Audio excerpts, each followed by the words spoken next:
ಕೇಳಿ ಡಾಟಾ ಇಲ್ಲ ಇಲ್ಲಿ. ಅವು ಜಿಲ್ಲಾ ಮಧ್ಯವರ್ತಿ ಬ್ಯಾಂಕಿನ ಎಂಪ್ಲಾಯಿಗಳು ಅವರವ್ರ ಯೂನಿಯನ್ದಲ್ಲಿ ಏನೋ ಸ್ವಲ್ಪ ಸಮಸ್ಯೆಗಳಿದ್ದು ಅದನ್ನು ಇಲ್ಲಿ ಚರ್ಚೆ ಮಾಡಲಿಕ್ಕೆ ಅವರೇ ಬಂದರು. ನಮ್ಮ ಮಧ್ಯದಲ್ಲಿ ಕೆಲವೊಂದು ಭಿನ್ನಾಭಿಪ್ರಾಯಗಳು ಬರ್ತಾಯಿದ್ದಾವೆ. ಯೂನಿಯನ್ದಲ್ಲಿ ಅಧ್ಯಕ್ಷರು ನಮಗೆ ಹಣ ಕೊಡಬೇಕು ಅಂತೇಳಿ ಕೇಸಿಂದ ಒತ್ತಾಯ ಆಗ್ತಾ ಇರ್ತದೆ. ಈ ವಿಷಯ ನಮ್ಮ ಮಧ್ಯದಲ್ಲಿ ಚರ್ಚೆ ಮಾಡ್ತಕ್ಕಂಥದ್ದಲ್ಲ, ನೀವು ಹೊರಗಡೆ ನಿಂತ್ಕೊಂಡು ನಿಮ್ಮದು ನೀವು ಮಾಡ್ಕೋಬೇಕು ಅಂತಂದು ಇಷ್ಟು ಚರ್ಚೆ ಮಾಡಿದ್ರು ಅವರು. ನಾನು ಹೇಳಿ ಕಳಿಸಿದೆ, ನಿಮ್ಮಲ್ಲಿ ಏನೋ ಭಿನ್ನಾಭಿಪ್ರಾಯ ಇದ್ದಾವೆ ಅದನ್ನು ನಿಮ್ಮಲ್ಲೇ ಬಗೆಹರಿಸ್ಕೊಡ್ರಿ ಅಂತ ಹೇಳಿದೆ ನಾನು. ಆಮೇಲೆ ಹೊರಗೆ ಅಲ್ಲಿ ಶ್ರೀಕಾಂತ್ ಆಲೂರು ಅಂತಕ್ಕಂಥ ಒಬ್ಬ ಹುಡುಗರು ನಮ್ಮ ಕಾರ್ಯಕರ್ತ, ಈ ವಿಷಯ ಇಲ್ಲಿ ಯಾಕೆ ತಂದಿರಿ, ಅದು ನಿಮ್ಮಲ್ಲೇ ಬಗೆಹರಿಸ್ಕೊಡ್ರಲ್ಲ, ಇದನ್ನು ಸಾಹೇಬ್ರ ಕಡೆ ಯಾಕೆ ತಂದಿರಿ ಅಂತ ಕೇಳಿದಾಗ ಅವಾಗ ಅವಾಜ್ ಶಬ್ದದಿಂದ ಬೈದರು.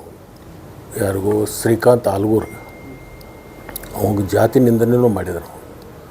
ಆಮೇಲೆ ಅವರವರಲ್ಲಿಗೆ ಅಲ್ಲಿ ನೂಕಾಟಾಗಿ ಆಮೇಲೆ ಇಲ್ಲಿಂದ ಹೊರಗೆ ಕಳಿಸಿದ್ದಾನೆ. ಇನ್ನೇನೋ ಇದ್ರೆ ಜಗಳ ಮಾಡ್ಕೊಂಡು ಹೋದ್ರೆ ಹೊರಗೆ ಹೋಗ್ರಿ ಅಂತ ಕಳಿಸಿದ್ವಿ. ಆ ಶ್ರೀಕಾಂತ್ ಆಲೂರ್ಗೆ ಮತ್ತು ಅವರಿಗೆ ಆಗಿರ್ತಕ್ಕಂಥದ್ದು ಅದು ವಕವಾದ. ಅವನಿಗೆ ಅವಾಚ್ಯ ಶಬ್ದದಿಂದ ಬೈತಾ ಇದ್ದ. ಅದನ್ನು ನೋಡಿ ಅವರು ಕೈ ಮೆಲಾಸಕತ್ತಿದ್ರು. ನಮ್ಮ ಹುಡುಗರು ಎಲ್ಲರೂ ಕುಡುಕಿಸಿಂದ ಹೊರಗೆ ಹೋಗ್ರಿ ಇಲ್ಲಿಂದ ಬೇಡ ಅಂತ ಹೇಳಿ ಕಳಿಸಿದ್ದು ಇಷ್ಟೇ. ಇದು ಬಿಟ್ಟರೆ ನಮಗೇನಾದ್ರು ನಮಗೆ ಅದಕ್ಕೇನು ಸಂಬಂಧ ಇಲ್ಲ. ಅವ್ರು ಯಾರಿಗಾರು ರಾಜಕೀಯ ಮುಖಂಡರು ಅವ್ರಿಗೆ ಹೇಳಿ ಕಳಿಸಿರ್ಬೇಕು ಹಂಗೆ ಈ ಥರ ಮಾಡು ಅಂತೇಳಿ. ಪ್ರಚಾರಗಳು ಮಾಡ್ತಕ್ಕಂಥ ಸ್ವಾಭಾವಿಕಲ್ಲ.